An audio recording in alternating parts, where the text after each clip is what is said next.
जादुई टीवी। सुनो, तुम्हारे बाबूजी तो कब के गुजर गए। अब उनका जो सामान है वो पड़े पड़े कबाड़ा हो रहा है। बेच ही दो, कुछ पैसे आ जाएंगे। बात तो सही है। अगले संडे फुर्सत में यही करेंगे। अगले संडे रोहित सारा सामान कबाड़ी को घर बुला के दे देता है। तभी उसकी नजर बाबूजी की पुरानी टीवी पर जाती है, जो इतने सालों तक कूड़े में पड़ी थी, फिर भी चमचमा रही थी। टीवी तो देखो, जैसे एकदम नई हो। हाँ, बाबूजी को टीवी देखना बहुत पसंद था। उनका सपना था कि वो टीवी पे आए।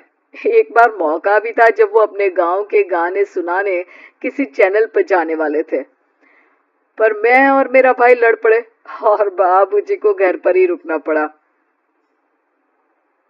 चला के देखें क्या? हाँ हाँ, क्यों नहीं, देख लेते हैं। पर शायद ही चले। बाबूजी ने उस लड़ाई के दिन के बाद टीवी देखना ही छोड़ दिया था। टीवी चालू करने के लिए उसमें केबल वायर लगा दिया जाता है। एक न्यूज चैनल चालू हो जाती है।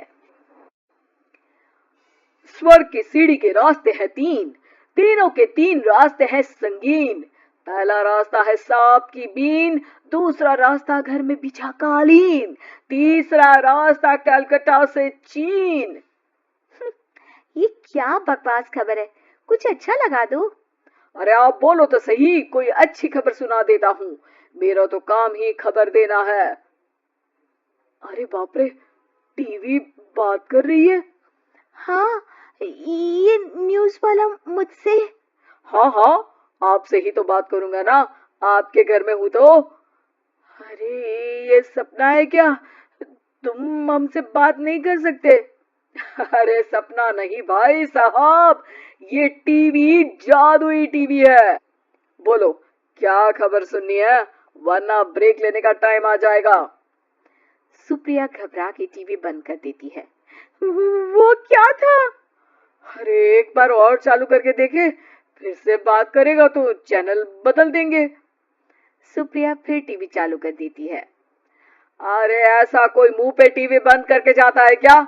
मुझे बुरा लगा आपका नेचर। चाय पानी तो पूछो। सुप्रिया टीवी के बटन से चैनल बदल देती है। अब टीवी पर एक फिल्म चल रही है। अरे ये तो सूर्यवंशम है ना? हाँ, और ये ठाकुर को जहर की खीर दे दी और उसको पता भी नहीं है। ए भाई, खीर मत पीना, उसमें जहर है, मत पीना। ठीक है महाशय, जैसा आप कहें। हाँ। अरे आपकी बात मान ली, पूरी पिक्चर ही अब तो बदल जाएगी।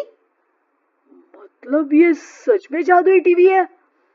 तभी वहां कबाड़ी आ जाता है। भैया, टीवी के 150 रुपए दूंगा, चलेगा?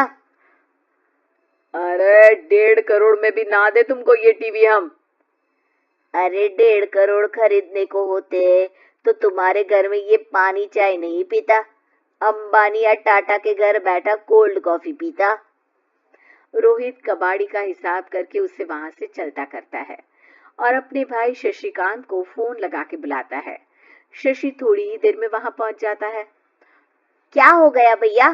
अरे बाबूजी का टीवी याद है? हाँ हाँ, जिसमें घुसे रहते थे हमेशा वो, और अपने को कुछ नहीं देखने देते थे। अरे वो अब जादुई टीवी बन गया है। भैया, आपकी बकवास करने की आदत अब तक नहीं गई। अरे आपके घर में बच्चे हैं, अब तो बड़ों जैसी बात करो। रोहित जाके टीवी चालू कर देता है। टीवी पर एक जादू का शो हो रहा है जिसमें एक जादूगर है। अब मैं अपनी टोपी में से कबूतर निकालूंगा। श्रिंग ब्रिंग शरिंग बम फपा फुफी फुफाओ। टीवी से कबूतर निकलता है और शशिकांत के सर पर आकर बैठ जाता है। भैया, ये क्या हो रहा है? भैया इसे उड़ाओ। ए कबूतर, जा जा, कबूतर चल निकल। अब मैं टोपी में से सांप। सांप सुनते ही शशिकांत कांप जाता है और भाग के टीवी बंद कर देता है। भैया, सॉरी भैया, मैं समझ गया ये सच में जादुई टीवी है, पर एक बार और ट्राई करते हैं। पर भाभी, कोई दूसरा चैनल लगाओ, जिसमें डर ना लगे। सुप्रिया टीवी चला देती है और न्यूज लगा देती है। अरे कितने दिनों बाद मुझे याद आया, बताइए क्या खबर सुनाओ, और ये नया आदमी कौन है? ये मेरा भाई है शशिकांत। ओह यस, वही है ना जिससे तुम लड़ लिए थे किसी बात पे, और तुम्हारे बुढ़ाओ पिताजी गुस्सा हो गए थे और टीवी को संन्यास दे दिया था। हैं? तुमको कैसे पता ये सब? इस टीवी में रहने वाले आदमी से लेकर कबूतर तक को तुम्हारे बाबूजी और तुम्हारी बातें पता है, इसलिए तो ये जादुई टीवी है। ये टीवी क्या कर सकती है वैसे? तुम जो मांगो दे सकती है, कहानी बदल सकते हो, खबर बदल सकते हो, कोई चीज मांग सकते हो। अरे भैया, ये टीवी मैं लेके जा रहा हूँ। बाबूजी का लाडला तो मैं ही था ना।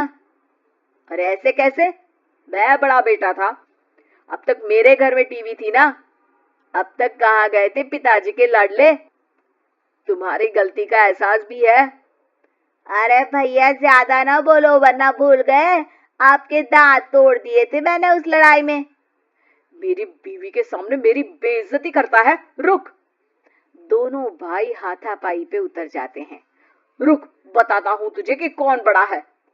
अरे छोटे का दम तो देख लीजिए आप। ये खबर आपके बाबूजी को देता हूँ। तभी टीवी अचानक बंद हो जाता है। अरे शायद टीवी नाराज हो गया। और लड़ लो, आए बड़े खली बनने। टीवी से एक तेज रोशनी निकलती है और टीवी में बाबूजी दिखाई देते हैं। बाबूजी आप? इतना चकरा क्यों रहा है? अपने बाप को नहीं पहचानता क्या? ये तो ऐसा ही है बाबूजी। प्रणाम बाबूजी। अरे चुप कर, तुम दोनों ही उल्टे हो। तुम्हारी वजह से मैंने टीवी में आने के सपने को छोड़ दिया, तुम्हारी लड़ाई की वजह से। और तो और, जितना मैं अपनी बीवी को नहीं देखता था उतना टीवी को देखता था, वो भी छोड़ दिया तुम दोनों की लड़ाई की वजह से। और अब मरने के बाद जब मैंने टीवी को जादुई टीवी बना दिया तो भी तुम इसका फल लेने की जगह लड़ रहे हो। अरे तुम तो लायक ही नहीं हो, अब तुमको बाबा जी का ठुल्लू भी नहीं मिलेगा। बाबूजी चले जाते हैं। टीवी बंद हो जाता है। रोहित और शशिकांत गिड़गिड़ा के टीवी के सामने हाथ जोड़ के बाबूजी को बुलाते हैं, पर टीवी सिर्फ धुआं निकालता रहता है।